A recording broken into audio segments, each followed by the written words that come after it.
Audio Jungle.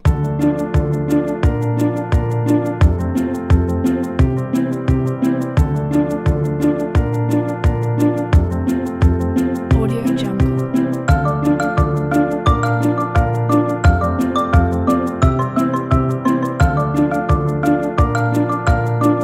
Audio Jungle.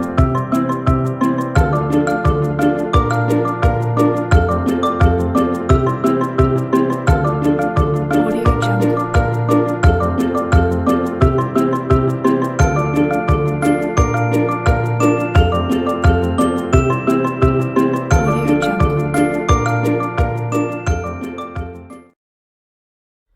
Bienvenidos a una nueva clase. Estamos esta vez en la clase 8, que trata sobre herramientas e instrumental, tipos y usos. Vamos a ver en esta clase un reconto de algunas de las herramientas e instrumental más utilizados en el sector de energía eléctrica, especialmente en el que trata de instalaciones eléctricas industriales. Para ello, primero vamos a recordar conceptos importantes que hemos visto con anterioridad, pero que es importante refrescar y tener siempre presente. La prevención de riesgos eléctricos. Hemos visto que el riesgo eléctrico es el potencial riesgo de que por algún accidente, alguna falla, yo pueda ser parte del circuito. Entonces es muy importante nunca tener contacto, ya sean directos o indirectos, con tensión. Es por ello que es sumamente importante recordar también que todas las operaciones sobre instalaciones eléctricas, montajes, diseños, operaciones, deben ser realizadas por personal capacitado, por personal que haya sido formado para actuar en este tipo de instalaciones. Es el caso de mis alumnos que están formándose, en este caso, para actuar, para intervenir en instalaciones eléctricas industriales. Como hemos visto en anteriores oportunidades, los EPP cumplen una función fundamental en cuanto a la seguridad eléctrica. La forma de conducirse, el saber aplicar las normas técnicas, el respeto de las normas de seguridad e higiene nos llevarán a realizar operaciones o intervenciones en los circuitos eléctricos con suma seguridad. Entonces, es muy importante recordar que el equipamiento de EPP, del manejo de herramientas, en este caso que vamos a ver, es muy importante, sumamente importante, tener presente siempre todas las normas que se han dictado respecto a estos diversos circunstancias que nos toca a nosotros participar. Entrando en el tema de herramientas, como ya les había dicho, por la gran cantidad de herramientas y aplicaciones que existen, es imposible detallarlas a todas, pero iremos conociendo o iremos recordando aquellas más importantes. Una de las primeras que podemos mencionar es el destornillador. Aquí en la figura se nos muestra un destornillador y sus partes. Es importante conocerlo y reconocerlo en sus partes.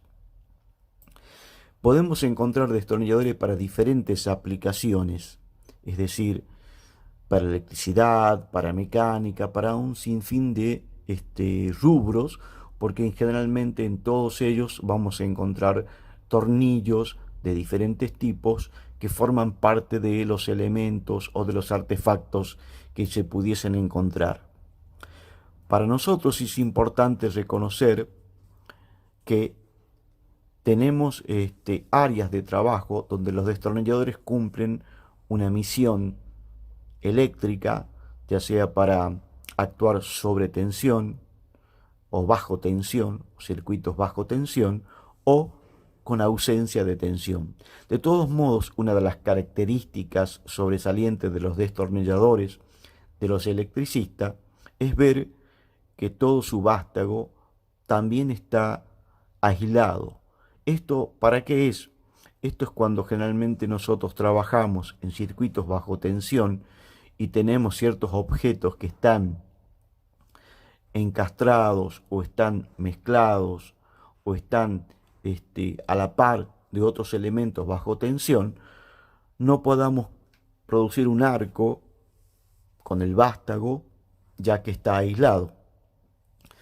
Las puntas de los destornilladores, obviamente, la hemos visto en otras oportunidades, la vamos a encontrar plano, fili, toro, todos aquellos tipos de, digamos, de encastre que pueda tener un tornillo.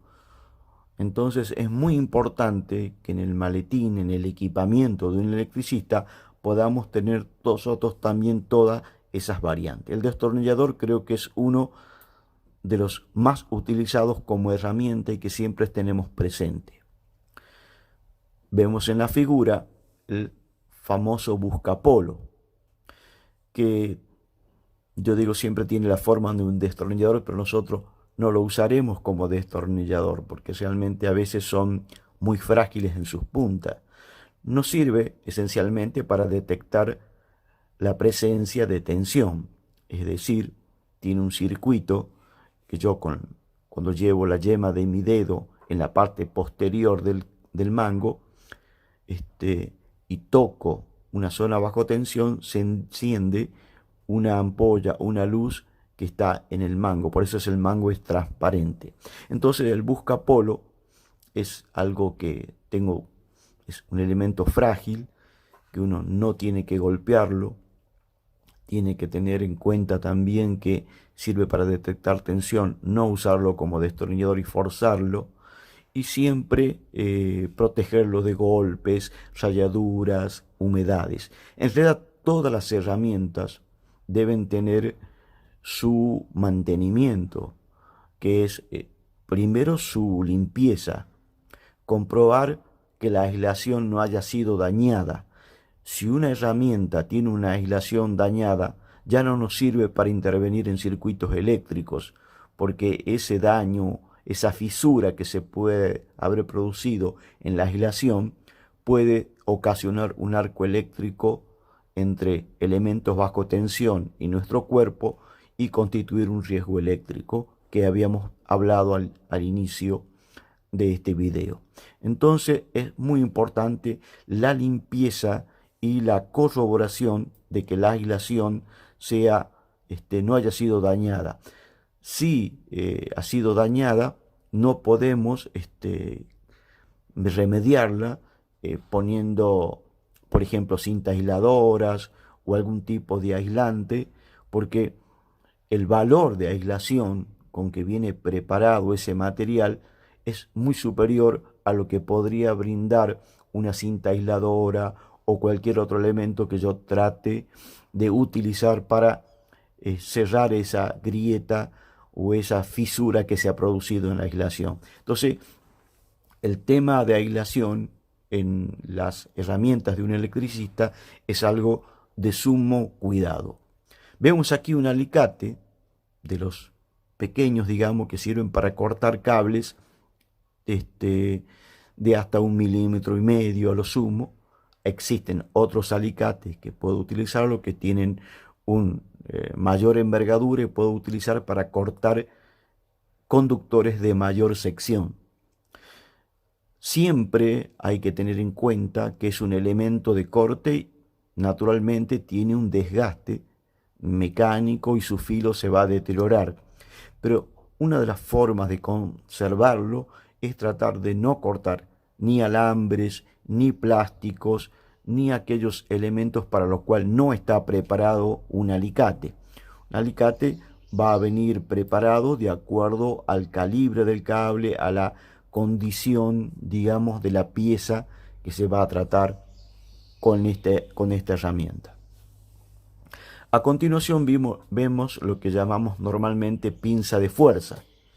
Vemos acá los tipos de aislación, cómo nos indican los grados de peligro con el color que tiene la aislación.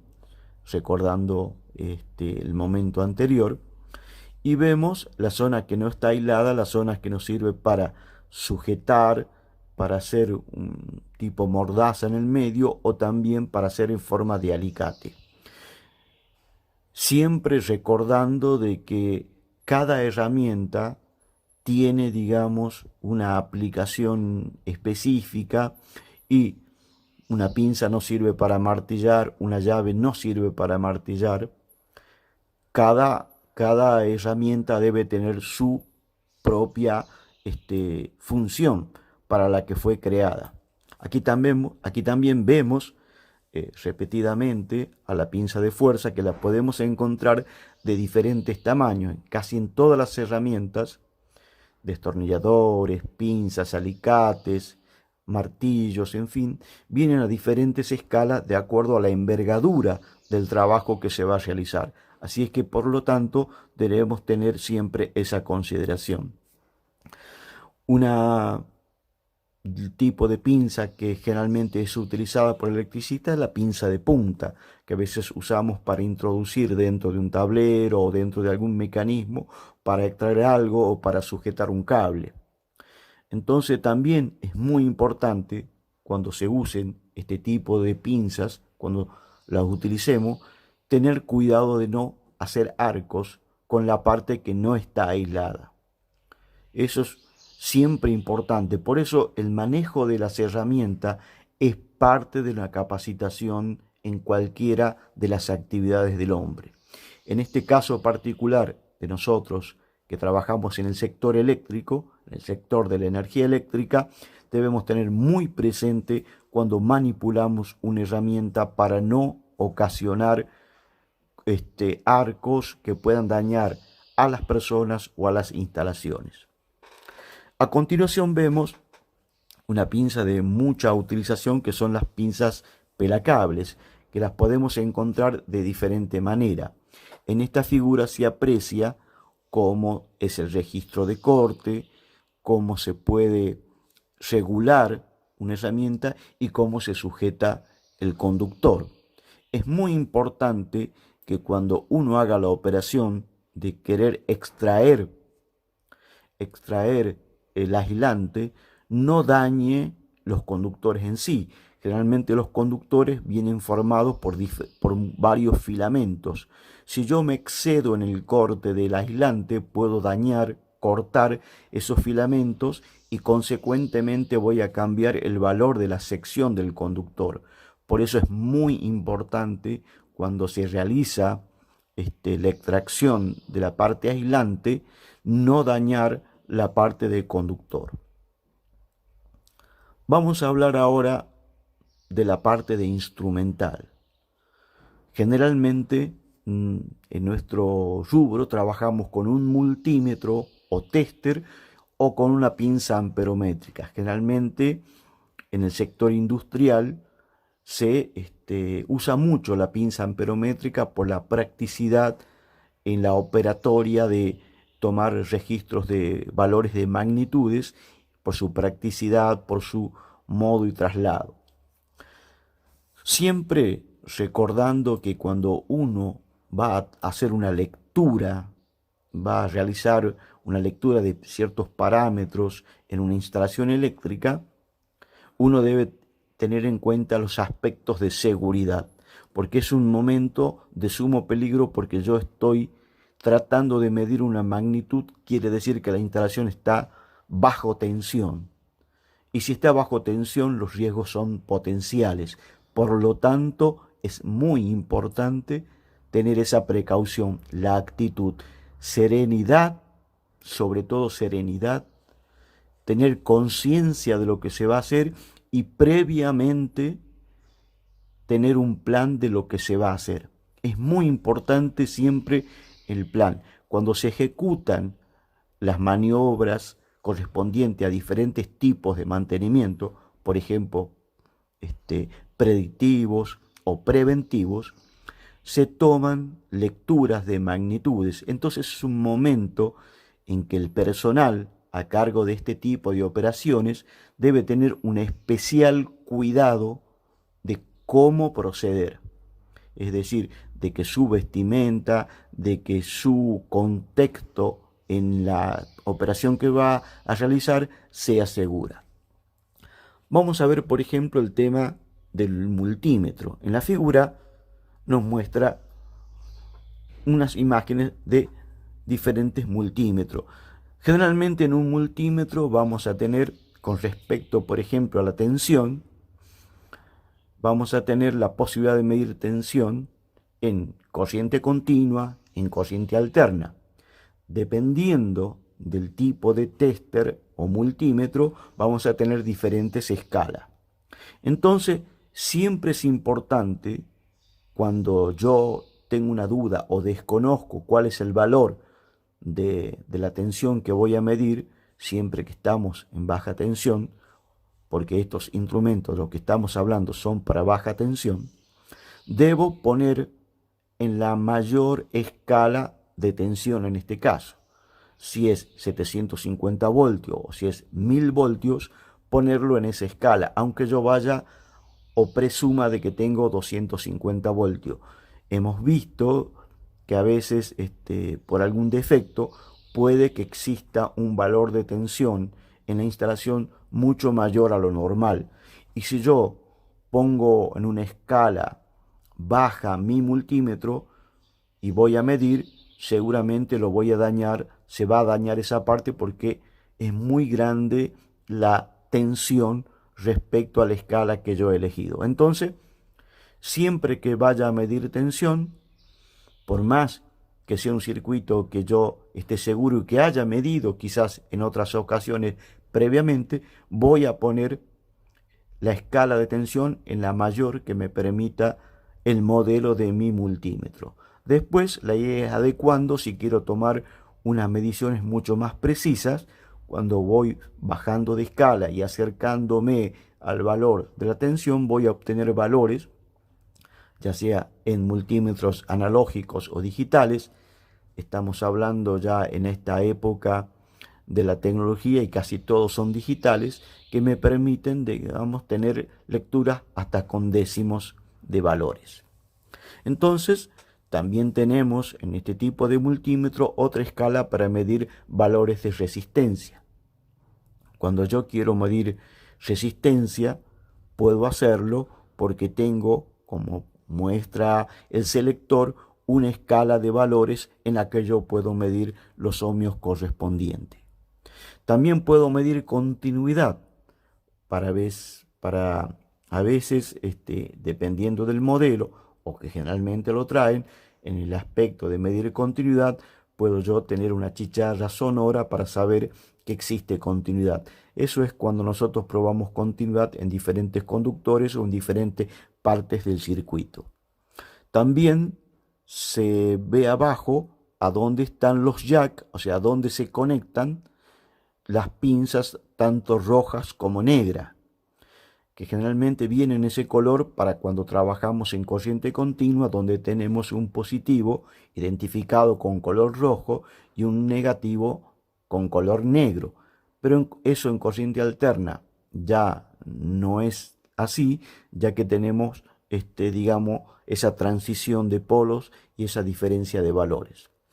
También vienen dependiendo del multímetro, vienen con la posibilidad de poder medir transistores. Ya es esto de la parte de electrónica, de qué tipo, PNP, PNP o NPN o diodos, para saber su polaridad o si están cortados, en fin.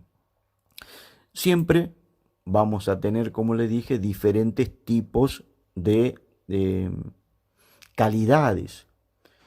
Y cuanto más calidad tengamos, normalmente tenemos mayor precisión en las lecturas. Hay momentos o circunstancias especiales en que el operador necesita tener un valor exacto de ciertas magnitudes. Es por eso que usamos ya multímetros de mayor calidad, precisión, que son generalmente de un mayor costo. Y estos instrumentos nos permiten, sí, ya tener, digamos, una lectura mucho más aproximada y precisa al valor real de la magnitud que vamos a medir.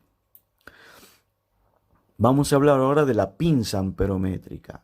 La pinza amperométrica es una de las instrumentales más usados, casi una herramienta normal en las instalaciones eléctricas industriales. ¿Por qué? Porque nosotros con la pinza amperométrica tenemos la posibilidad de medir, por ejemplo, diferentes tipos de intensidades. La pinza amperométrica en sus ganchos tiene incorporado un núcleo este, para el flujo magnético. Entonces cuando yo con mi pinza envuelvo a un conductor, ese conductor tiene un campo magnético a su alrededor. Es detectado por esos elementos que están dentro de los ganchos y comunicado a su parte electrónica y me dice cuántos valores de amperaje tengo circulando en un conductor sin necesidad de usar las puntas, digamos. Sin usar las puntas, yo puedo con la pinza amperométrica, es una de las practicidades o características generales que podríamos destacar de este instrumento, es que yo puedo medir amperaje sin usar las puntas, solo con presionar, abrir el gancho de la pinza, poner adentro el cable, adentro de ese gancho, y ese gancho, digamos, tiene unos elementos conductores adentro que detectan el campo magnético que está presente en el conductor, y eso es transferido, esa información es transferida a la parte electrónica de la pinza, y en la pinza me va a dar el valor del amperaje que circulo. También tiene, como el multímetro, la escala para tensiones o corrientes puede tener, depende del modelo, para corriente continua y para corriente alterna. Siempre vamos a encontrar esa separación en los instrumentos. Eso hay que tener mucho cuidado, porque si no tengo ese cuidado, ese previo cuidado, y voy a, por ejemplo, a tomar una lectura de alterna cuando la escala está en continua, se va a dañar el instrumento. Entonces es muy importante esto. También viene con la escala de medir generalmente todo lo que es el valor óhmico, que me permite tener un conocimiento o sacar un valor de resistencia en una parte del circuito o de algún elemento dado. Los multímetros, como las pinzas amperométricas, hoy en día han evolucionado grandemente y podemos ver ya pinzas amperométricas con una cierta cantidad importante de funciones, como leer o tomar directamente la potencia activa, la potencia reactiva, la potencia aparente en un circuito. Eso es una gran ventaja porque me permite hacer un análisis rápido de la circunstancia de la instalación o de las características que está vigente en una instalación.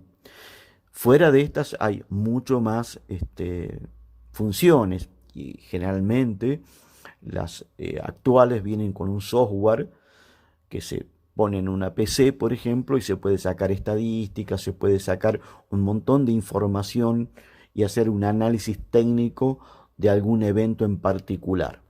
O sea que los instrumentos son realmente fantásticos.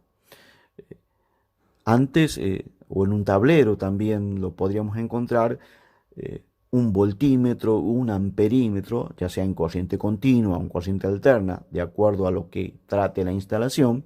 También podemos encontrar frecuencímetros, o podemos encontrar verdaderos analizadores, instrumentos que son verdaderos analizadores de una instalación, que me permiten registrar o me permiten obtener valores de tensión, valores de intensidad, valores de frecuencia y valores de las diferentes potencias que se miden en corriente alterna. Realmente ese mundo del instrumento es muy importante, y generalmente en lo que es la electricidad industrial es muy valioso y es muy ponderado el profesional que sabe medir estas cosas, que aprende a medir estas cosas y que sabe tratar con este tipo de instrumentación. Entonces eso es algo realmente muy importante para destacar. Bien, hasta aquí hemos visto hoy en esta clase un pequeño resumen de las herramientas e instrumental que normalmente usa un electricista. Por supuesto, existen una infinidad de herramientas de corte, herramientas para hacer parte o para actuar en partes de instalaciones que son muy precisas. Hoy en día tenemos un gran abanico de herramientas que podemos utilizar dentro del sector eléctrico. Así que el reconto ha sido breve, pero es importante. Lo que debemos rescatar de esta clase es, fuera de conocer las herramientas, saber cómo las tenemos que tratar a las herramientas. Primero, darle el uso para el que fue diseñado. No excedernos en la escala de lo que fue diseñado. Es decir, si fue diseñado para hacer tal función, no la sobredimensionemos a esas funciones. Cuidar siempre la limpieza de las herramientas, quitar la grasa, quitar el aceite, la misma grasitud, transpiración que podemos tener en las manos, se va acumulando y eso trae material orgánico o trae materiales minerales que son conductores. Entonces, la limpieza general de todas las herramientas, la verificación de que su aislación se mantiene, el correcto uso de un instrumento, que lo hemos visto y que lo seguiremos viendo en las prácticas profesionalizantes, donde veremos en detalle cómo usar cada elemento. Recuerden que la parte de instrumental es una parte práctica en la cual a mí me permite ir tomando lectura de diferentes magnitudes y uno va ensayando, va viendo, conociendo, manipulando estas herramientas e instrumentales. Una vez más destaco el aspecto de seguridad, que es un tema que ya hemos visto y que hemos hablado en clases anteriores, pero es sumamente importante tener en cuenta la actitud y la formación técnica de las personas que van a intervenir en dicha tarea. Una vez más, los invito a estudiar. El material está en la plataforma digital a disposición de ustedes para que puedan, de todas las clases, ir consultando los temas. Un fuerte abrazo, sigamos cuidándonos para pronto poder estar juntos en nuestra aula taller. Hasta siempre.